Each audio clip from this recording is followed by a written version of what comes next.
पार्वती का पिता के घर में सत्कार, महादेव जी की नटलीला का चमत्कार, उनका मैना आदि से पार्वती को मांगना और माता पिता के इनकार करने पर अंतर्ध्यान हो जाना। ब्रह्मा जी कहते हैं, नारद, भगवान शंकर के अपने स्थान को चले जाने पर सखियों सहित पार्वती भी अपने रूप को सफल करके महादेव जी का नाम लेती हुई पिता के घर चली गईं। पार्वती का आगमन सुनकर मैना और हिमाचल दिव्य रथ पर आरूढ़ हो हर्ष से बेहल होकर उनकी अगवानी के लिए चले। पुरोहित, पुरवासी, अनेक सखियां तथा अन्य सब संबंधी भी ये वहां आ पहुंचे। पार्वती के सारे भाई मैनाक आदि बड़े हर्ष के साथ जय जयकार करते हुए उन्हें घर ले आने के लिए गए। इसी बीच में पार्वती अपने नगर के निकट आ गई। नगर में प्रवेश करते समय शिवा देवी ने माता पिता को देखा, जो अत्यंत प्रसन्न और हर्ष से बेहद होकर दौड़े चले आ रहे थे। उन्हें देखकर हर्ष से भरी हुई काली ने सखियों सहित प्रणाम किया। माता पिता ने पूर्ण रूप से आशीर्वाद दे पुत्री को छाती से लगा लिया और ओ मेरी बच्ची ऐसा कहकर प्रेम से बेहाल होकर रोने लगे। तत्पश्चात अपने घर की दूसरी स्त्रियां तथा भाभियों ने भी बड़ी प्रसन्नता के साथ प्रेम पूर्वक उन्हें भुजाओं में भरकर भेंटा। देवी, तुमने अपने कुल का उद्धार करने वाले उत्तम कार्य को अच्छी तरह सिद्ध किया है। तुम्हारे सदाचरण से हम सब लोग पवित्र हो गए हैं।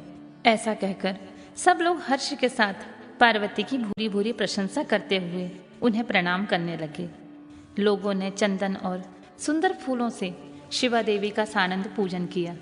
उस अवसर पर विमान पर बैठे हुए देवताओं ने पार्वती को नमस्कार करके उन पर फूलों की वर्षा करते हुए स्तुति की। नारद, उस समय तुम्हें भी एक सुंदर रथ पर बिठाकर ब्राह्मण आदि सभी लोग नगर में ले गए। फिर ब्राह्मणों, सखियों तथा दूसरे स्त्रियों ने बड़े आदर के साथ शिवा का घर के भीतर प्रवेश कराया। स्त्रियों ने उनके ऊपर बहुत सी वस्तुएं निछावर की। ब्राह्मणों ने आशीर्वाद दिए। मुनीश्वर, पिता हिमवान और माता मेनका को बड़ी प्रसन्नता हुई।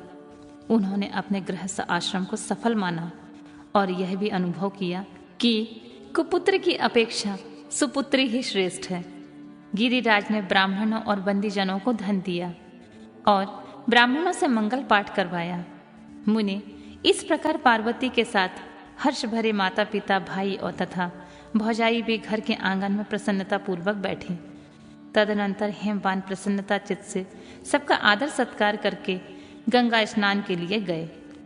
इस बीच में सुंदर लीला करने वाले भक्त वत्सल भगवान शंभु एक अच्छा नाचने वाला नट बनकर मेनका के पास गए।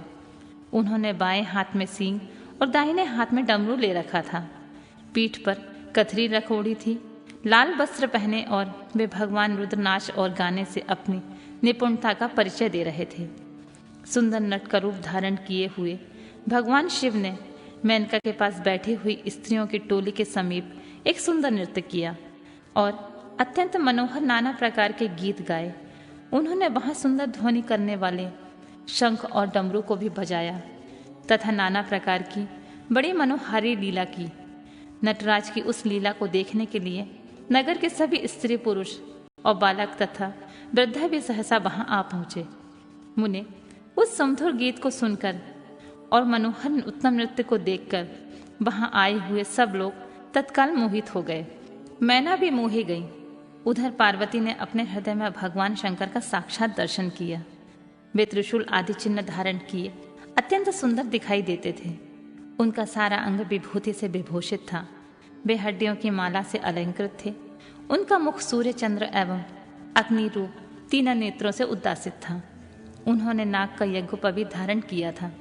उनके उस सुरम्य रूप को देखकर दुर्गा प्रेमोवश से मूर्छित हो गई थीं। गौरव वर्ण विभूषित दीन बंधु, दया सिंधु और सर्वथा मनोहर महेश्वर पार्वती से कह रहे थे कि वर मांगो। अपने हृदय में विराजमान महादेवी को इस रूप में देखकर पार्वती देवी ने उन्हें प्रणाम किया और मन ही मन यह वर मांगा कि आप मेरे पति हो जाइए। प्रीति युक्त हृदय से शिवा को वैसा कल्याणकारी वर देकर वे पुनः अंतर्ध्यान हो गए और वहां पूर्ववत भिक्षा मांगने वाला नट बनकर उत्तम नृत्य करने लगे। उस समय मैना सोने की थाली में रखे हुए बहुत सुंदर से रत्न ले उन्हें प्रसन्नता पूर्वक देने के लिए गईं। उनका वह ऐश्वर्य देखकर भगवान शंकर मन ही मन बड़े प्रसन्न हुए, परंतु उन्होंने उन रत्नों को स्वीकार नहीं किया। वे भिक्षा में उनकी पुत्री शिवा को मांगने लगे और पुनः कौतुकवश सुंदर नृत्य एवं गान करने को उद्यत हुए। मैना उस भिक्षुक नट की बात सुनकर अत्यंत कुपित हो उठी और उसे डांटने फटकारने लगी।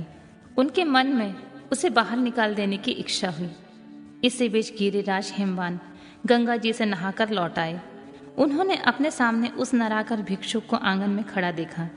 मैना के मुख से सारी बातें सुनकर उनको भी बड़ा क्रोध हुआ। उन्होंने अपने सेवक को आज्ञा दी कि इस नट को बाहर निकाल दो। मुनिश्रेष्ठ नटराज विशालकाय अग्नि की भांति अपने उत्तम तेज से प्रज्वलित हो रहे थे। उन्हें छूना भी कठिन था, इसलिए कोई भी उन्हें बाहर नहीं निकाल सका। तात फिर तो नाना प्रकार की लीलाओं में विशारद उन भिक्षु शिरोमणि ने शैलराज को अपना अत्यंत प्रभाव दिखाना आरंभ किया। हिमवान ने देखा भिक्षुक ने वहां तत्काल ही भगवान विष्णु का रूप धारण कर लिया है। उनके मस्तक पर किरीट, कानों में कुंडल और शरीर पर पीत वस्त्र शोभा पाते हैं। उनकी 4 भुजाएं हैं। हिमवान ने उनकी पूजा के समय गदाधारी श्री हरि को जो जो पुष्प आदि चढ़ाए थे, वे सब उन्होंने भिक्षु के शरीर में और मस्तक पर देखे। तत्पश्चात गिरिराज ने उन भिक्षु शिरोमणि को जगद्रष्टा चतुर्मुखी ब्रह्मा के रूप में देखा। उनके शरीर का वर्ण लाल था और वैदिक सूक्त का पाठ कर रहे थे। तदनंतर शैलराज ने उन्हें कौतुककारी नटराज को एक क्षण में जगत के नेत्र रूप सूर्य के आकार में देखा। तात इसके बाद वे महान अद्भुत रुद्र के रूप में दिखाई दिए। उनके साथ पार्वती देवी भी थीं। वे उत्तम तेज से संपन्न रमणीय रुद्र धीरे धीरे हंस रहे थे। फिर वे केवल तेजोमय रूप में दृष्टिगोचर हुए। उनका यह रूप निराकार, निरंजन, उपाधि शून्य, निरीह और अत्यंत अद्भुत था। इस प्रकार हिमवान ने उनके बहुत से रूप देखे। इनमें उन्हें बड़ा विस्मय हुआ और वे तुरंत ही परमानंद में निमग्न हो गए। तदनंतर सुंदर लीला करने वाले उन भिक्षु शिरोमणि ने हिमवान और मैना से दुर्गा को ही भिक्षा के रूप में मांगा। दूसरी कोई वस्तु ग्रहण नहीं की, परंतु शिव के माया से मोहित होने के कारण शैलराज ने उनकी उस प्रार्थना को स्वीकार नहीं किया। फिर भिक्षु ने कोई वस्तु नहीं ली और वहां से अंतर ध्यान हो गए। तब मैना और शैलराज को उत्तम ज्ञान हुआ और वे सोचने लगे, भगवान शिव हमें अपनी माया से छलकर अपने स्थान को चले गए। यह विचार कर उन दोनों की महान शिव में पराभक्ति हुई, जो महान मोक्ष की प्राप्ति कराने वाली, दिव्य तथा संपूर्ण आनंद प्रदान करने वाली है।